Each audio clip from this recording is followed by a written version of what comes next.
চলছে আমার রাস্তা, রাস্তা উদ্দেশ্যহীন, উড়িয়ে যাচ্ছে হাইওয়ে জুড়ে আরো একটা দিন, আরো অনেক অনেক দূর পরের শহর। চলতে হবে আমায় রাত্রি ভোর, নেই যে আমার কোনো অবসর। যদি খুঁজে পাওয়া যেত একটা ঘর।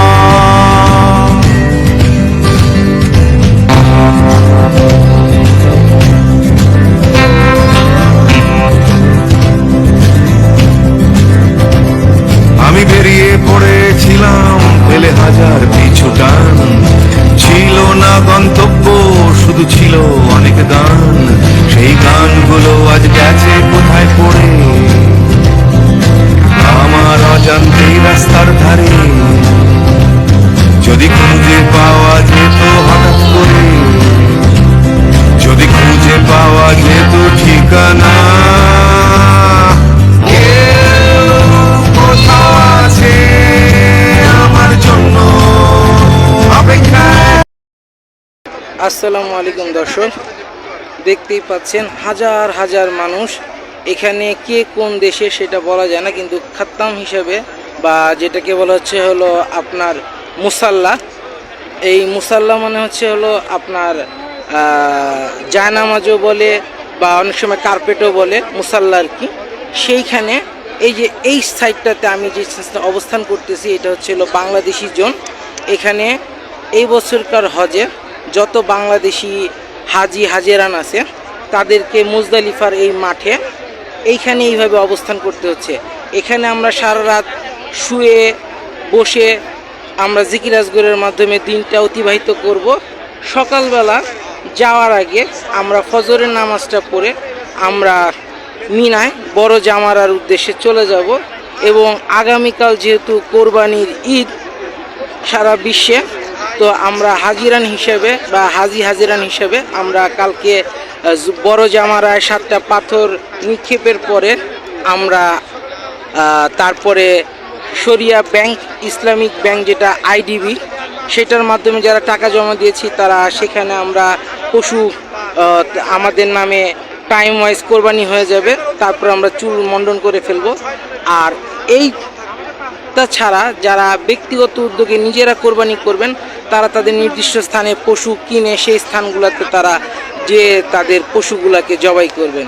এটাই হচ্ছে হজের আনুষ্ঠানিকতার শেষ পর্বের মূল কাজ, যেখানে আপনার হাজি হাজেরানরা এইভাবেই খোলা আকাশের নিচে মাঠে অবস্থান করেন। এই দেখেন, এখানে ছোট বড় ধনী দরিদ্র কেউ নাই, সকলেই সমান, সকলে আল্লাহর বান্দা আল্লাহর বান্দি। আমরা এখানেই এভাবে অবস্থান করি। আর এটা এবছর 2025-এর হজের মৌসুমের এক ছোট্ট একটি অংশ, যা আমি আপনাদের মাঝে তুলে ধরার চেষ্টা করছি। এরপর আমি আপনাদেরকে আরও একটা জিনিস আস্তে আস্তে দেখাবো। এটা হচ্ছে হলো এই যে এখানে দেখতে পাচ্ছেন যে জিনিসগুলা, এগুলো হচ্ছে হলো টয়লেট বা বিভিন্ন জিনিস। আর ওই পাশে হলো রাস্তা। আর এই সামনে যেটা দেখতে পাচ্ছেন এটা হলো ট্রেন স্টেশন। আমি ঠিক ট্রেন স্টেশনের পাশেই অবস্থান করতেছি। এবছরে বাংলাদেশিদেরকে ট্রেন স্টেশনের ঠিক পাশেই অবস্থান করার জায়গাটা দিছে।